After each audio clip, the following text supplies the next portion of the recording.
Okay, magandang araw Pilipinas. Sa araw pong ito ay pag-uusapan po natin ito pong si Madriaga, maging ito pong si Vice President Sara Duterte. Alam niyo mga minamahal ko mga kababayan, gusto ko lang pong iparating ito lalong-lalo na sa mga DDS. Gusto nilang palabasin na yung mga pahayag ni Madriaga nga, ito na lagi naman natin itong binabanggit, wala daw bigat at hindi daw po dapat paniwalaan dahil nga sa itong si Madriaga nga daw ay isang taong kriminal, no? Isang taong walang kredibilidad dahil ito ay nasasangkot o isang bilanggo o isang taong may kasalanan sa batas. Ngayon, dahil lang pinag-uusapan na lang din naman natin ay kredibilidad at kasalanan sa batas, mukhang dapat siguro mas paniwalaan talaga natin itong si Madriaga, kaysa po dito kay Vice President Sara Duterte. Bakit ko nasabi? Kung ikukumpara po natin yung pinatay ni Madriaga sa pinapatay ni Vice President Sara Duterte sa Davao at nung ang kanyang ama ay naging pangulo ng ating bansa, mukhang hindi po aabot sa 1% o hindi man lamang mga ngalahating o magiging 1% sa dami yung pinatay po ni Madriaga o napatay ni Madriaga sa pinapatay o pinatay ni Vice President Sara Duterte. Ito po hindi isang pang-atake, ito po totoo lamang po. Diba? Kaya kung ang basihan nila kaya hindi pwedeng paniwalaan si Madriaga dahil mamamatay tao, mas mukhang hindi dapat paniwalaan yung mga magiging pahayag o yung mga magiging sagot ni Vice President Sara Duterte. Dahil hindi lamang po 1,000, 2,000, 10,000 yung pinatay niya. Diba? Kaya kung ikukumpara natin at kung pag-iisipan nating mabuti, kung i-analyze nating mabuti, mas may bigat po yung mga sasabihin o mas kapanipaniwala pa yung sasabihin ni Madriaga na pumatay ng 1 o 2 tao lamang kaysa sa pumatay ng libu-libong tao na walang kinalaman, walang kasalanan. 'Di ba? So, eto pa. Para po sa akin, kung akong tatanungin ninyo, sino ba ang dapat paniwalaan? Kung akong tatanungin ninyo, kung akong pasasagutin ninyo sa tanong na yan, mas maniniwala po kay Madriaga. Sino paniniwalaan natin? Si Sara Duterte, na kung saan yung kanyang mga naging sagot o yung kanyang mga inilagay na pangalan doon sa kanyang report o sa kanyang mga resibo ay iba't ibang tao, iba't ibang pangalan na hindi naman rehistrado. 'Di ba? Sino paniniwalaan natin? Si Vice President Sara Duterte na nagnakaw ng pera ng taong bayan o nagnakaw ng salapi ng buong Pilipinas, o si Madriaga na nagkaroon ng kasalanan sa 1 tao lamang o 2 tao lamang? Ano mas mabigat doon? Sino yung mas hindi dapat natin paniwalaan? Yung taong nagkaroon ng kasalanan sa 2 personas o yung 1 taong nagkasala sa buong bansa? Sige nga, sino yung mas mabigat ang kasalanan sa kanila? Si Madriaga o si Vice President Sara Duterte? Kung titignan natin, kung ang pag-uusapan po natin kredibilidad, meron pa bang kredibilidad si Vice President Sara Duterte? Si Madriaga sabihin na lang natin totoo ngang nakapatay siya, nagkasala siya, pero hindi siya nagtraidor sa ating bansa. Hindi niya ibinibenta ang bansa natin sa bansang China. Kaya kung titignan natin, doon pa lang lamang na si Sara Duterte sa pagiging walang hiya, sa pagiging hayop, sa pagiging demonyo, sa pagiging walang kwentang Pilipino.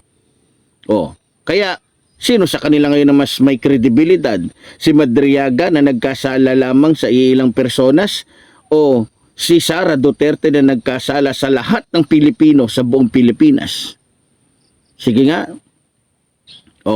Kaya nga kung ako po tatanungin ninyo, kung kredibilidad ang pagbabatayan, mas may kredibilidad po si Madriaga kesa po kay Vice President Sara Duterte.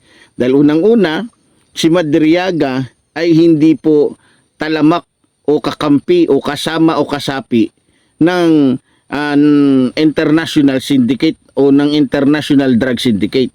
Yung mga Duterte, si Sara Duterte, lalong-lalo na yung asawa niya.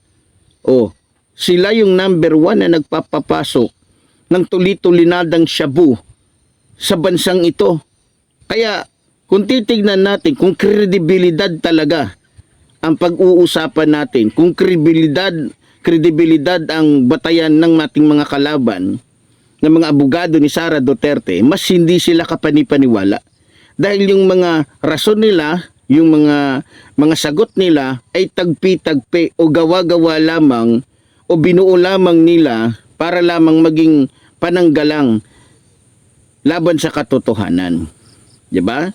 So kaya nga sinasabi natin dito, mga minamahal ko mga kababayan, kung kredibilidad ang pag-uusapan para lang paniwalaan ng isang tao, mas kapanipaniwala si Madriaga kesa kay Vice President Sara Duterte, na hindi lamang ang mga Pilipino ang niloko, maging yung mga kabataan na dapat sana ay nabigyan ng sapat na tulong nung panahon na siya ay kalihim pa ng DepEd, na kung saan kinawawa niya, binaboy niya, binalasubas niya, higit sa lahat ninakawan pa niya. 'Di ba? Yan ang sinasabi natin dito.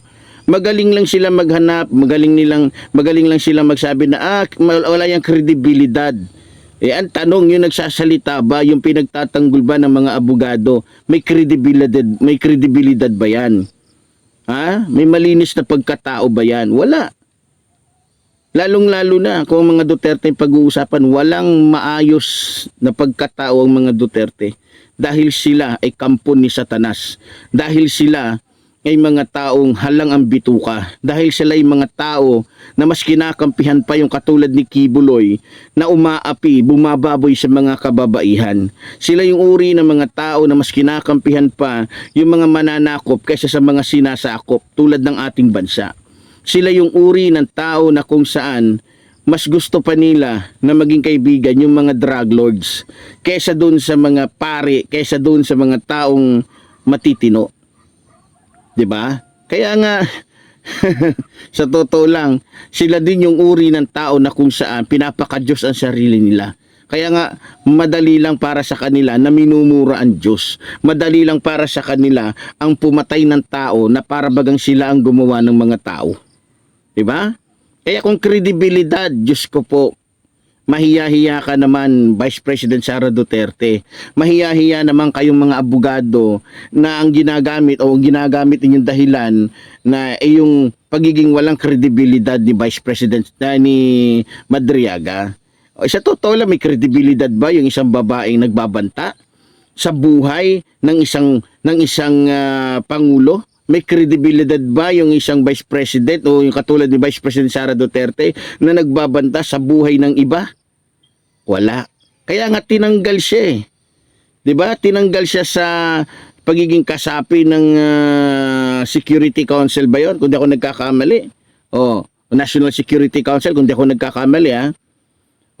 Ba't siya tinanggal? Kasi hudas eh. Kasi walang niya.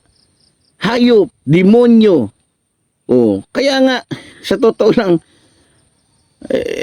ako sa totoo lang mga kababayan, ako'y natatawa na lang kapag ang hinahanap ng mga abogado ni Vice President Sara Duterte, kredibilidad ng isang tao. Kaya kayong mga abogado, may kredibilidad ba yung amo ninyo, yung bossing ninyo?